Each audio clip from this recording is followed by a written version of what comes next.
আমার নবীর চোখের পানি জামা কাপড় ভিজে গেছে।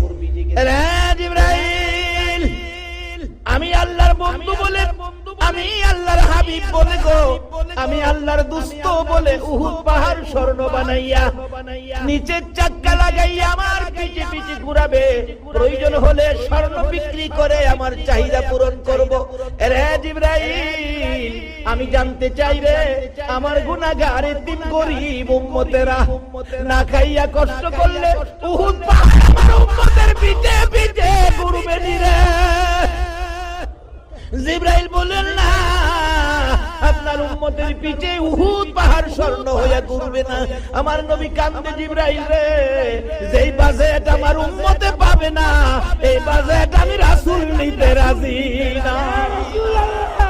এই নবীর পক্ষে যাওয়া বলুন আমাদের দরকার আছে কিনা? আজকে নবী মদিনায় শুয়ে 24টা ঘন্টা আপনার আমার জন্য নবী কাঁদতেছে, একটা সময় নবী ঘুমায় না। আসুন না সেই মদিনা থেকে একটু ঘুরে আসি, চলুন তো দেখি। ছেড়ে দে নৌকা মাঝি যাব মদিনায়, বলুন ছেড়ে দে নৌকা মাঝি, মদিনাতে কান্দে নবী উম্মতের মায়ায়, মদিনাতে কান্দে নবী উম্মতের মায়ায়, ছেড়ে দে নৌকা মাঝি যাব মদিনায়, ছেড়ে দে নৌকা মাঝি। নবী মদিনাতে আছে শুইয়া গুনাহগার উম্মতের মায়া, মদিনাতে আছে শুইয়া গুনাহগার উম্মতের মায়া। সেই নবীরই প্রেমে সবাই পাগল হও না, সেই নবীরই প্রেমে সবাই পাগল হও না, ছেড়ে দে নৌকা মাঝি যাব মদিনা, ছেড়ে দে নৌকা মাঝি। আল্লাহ নামের বর্ষা করি সারলাম নবীর প্রেমের তরি, আল্লাহ নামের বর্ষা করি সারলাম নবীর প্রেমের তরি। দয়াল নবীর রওজা খানি আমায় দেখাও না, দয়াল নবীর রওজা খানি আমায় দেখাও না, ছেড়ে দে নৌকা মাঝি যাব মদিনা, ছেড়ে দে নৌকা মাঝি। বলতেছিলাম কেন যাবেন না, কেন এই নবীর উম্মত হইয়া আমার আল্লাহর জান্নাত পাওয়ার জন্য ব্যবসা করবেন না? কেন নবী কি ভালোবাসবেন না?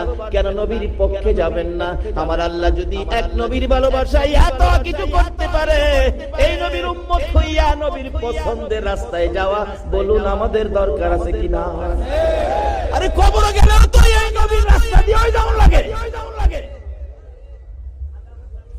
আমাদের এলাকায় একটা আঞ্চলিক ভাষা আছে, কার কারণে খাসলা বান্দি ঠাহুর সিনস না, ঠাহুর সিনস না, জারু সিলাই সব পাইলা তারে চিনো না। সর্বপ্রথম কবরের বিপদে আগে পরিচয় দিতে হবে নবী, নবীর পরিচয় দিতে তো কোনো পরিচয়ের রেহাই,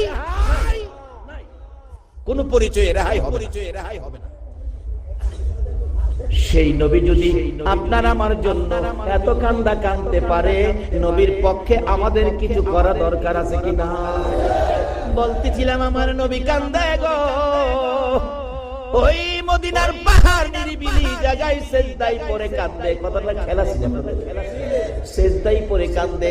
মসজিদে নববীর মুসল্লিরা তালাশে বেরিয়ে গেল, মদিনার মহিলারা পর্যন্ত নবীর ভালোবাসায় নবীর পাগল হইয়া গো। মদিনার ইতিহাস লেখে রান্না বাড়া বন্ধ হয়ে গেছে, কেউ রান্না করে যায় না, শুধু কান্দে মহিলারা একজনের গলায় আরেকজনে ধরে। খবর পাইছস নি আমরার নূরের নবী বলে মদিনায় পাওয়া যায় না।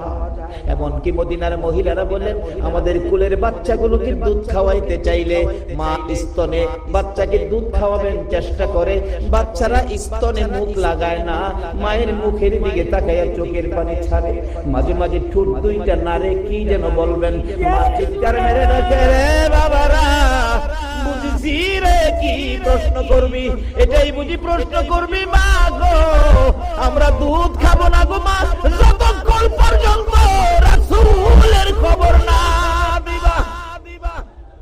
মারকুলের শিশুরা পর্যন্ত ওই দিন মদিনায় নবী হারা হইয়া স্তনে মুখ লাগায়। একটা দিন পার হয়ে গেল, সারা দিন কারো চুলায় আগুন নাই, শুধুমাত্র পাগল পাগল হইয়া গো মদিনার নবীর উম্মত গুলো ঘুরতেছিল। এবার কে দেখবে গো? খাতুনে জান্নাত মা ফাতেমার কান্না। মা ফাতেমা দরজাটা বন্ধ করে গো এতি বাবার ব্যথায় ফাতেমা কাঁদে। এবার কে দেখবে? হাসাইন আর হুসাইনের কান্না। দুই ভাই গলাগলি করে কাঁদতে, না না গো কেমনে আমরা দুই ভাইরে বুইলা গেলা গো না গেলা গো না। যে হাসাইন আর হুসাইনের প্রতি আমার নবীর কত মহব্বত, কত ভালোবাসা ছিল। আমার নবী 3 দিন পেটের খিদা লইয়া খাতুনে জান্নাত ফাতেমাতুজ জাহরার বাড়ির দিকে যাচ্ছে। ফাতেমার ঘরে কিছু খাবার খাবে, আমার নবীর এটাই যেন ইচ্ছা। দরজায় আওয়াজ দিলেন, মা ফাতেমা কান্নার কণ্ঠে জবাব দিল। ফাতেমা ডাকতেছে, বাবা আসছেন। ও মা দরজা খুলো। দরজা খুললে খাতুনে জান্নাত ফাতেমাতুজ জাহরা চোখের পানি মুছতেছে। ফাতেমা গো, কেন গো মা চোখের পানি মুছতে কাঁদতেছো? ফাতেমা ডাকতেছে, বাবা গো আজকে 3টা দিন পার হয়ে গেছে গো, ফাতেমার চুলায় আগুন ধরে। নানা গো কইয়া তোমার 2 নাতি কাঁদতেছে, পেটের খিদা লইয়া গো বাবা, তোমার আদরের 2 নাতি ঘরের বাহিরে যায় কাঁদতেছে। আমার নবী নাতির কষ্টের কথা শুনে নিজের খিদার কথা রাসূল ভুলে গেছে। যাইয়া দেখে 2 জন গলাগলি করে কাঁদে। মা 3 দিন হলো রে ভাই খাবার দিতে পারলো না, চলো আমরা 2 ভাই আমরা নানার বাড়িতে চলে যাই, আমরা নানার বাড়ি যাব, মা খাবার দিতে। আমার নবী এই কথাটা শুনে আর নবী দেরি করলেন না, এখান থেকে বেরিয়ে আসলেন। বেরিয়ে গেলেন কোথায়? রুজি রোজগারের ব্যবস্থা করা যায়। বাবারা গো, রুজি রোজগার করে খাবেন, হারাম খায়েন না, কষ্ট করে পরিশ্রম করে খাবেন। আমার নবী নিজেও পরিশ্রম করেছে, অবৈধ লাইনে পয়সা রোজগার করবেন না, হালাল খাবেন। হালাল ব্যক্তিকে আমার নবী সুপারিশ করে জান্নাতে নেবে। নবী নিজে একটা ইহুদির খেজুরের বাগানের পাশে গিয়ে ডাকতেছে, ইহুদি তোমার খেজুরের বাগানে কাজের লোক রাখবা। ইহুদি কয়, চেহারা দেখিয়া হায় হায় আপনার এত সুন্দর চেহারা, মনে হয় ভালো মানুষের সন্তান, ভদ্রলোকের সন্তান হবেন, বংশধারী লোক, মনে কোনোদিন কাজ কাম করেন নাই, আপনি কি পারবেন কাজ করতে? রাসূল কয়, হ্যাঁ পারবো। কি কাজ দিয়েছে? কিতাব লেখে মাটির কুয়া থেকে পানি উঠাইয়া খেজুর গাছের গুড়ি। আমাদের দেশের লোকেরা মরুভূমির দেশে যায় এরকম পানি দেয় না গাছের গোড়া গোড়ায়, এই চাকরিটা রাসূল নিয়েছে।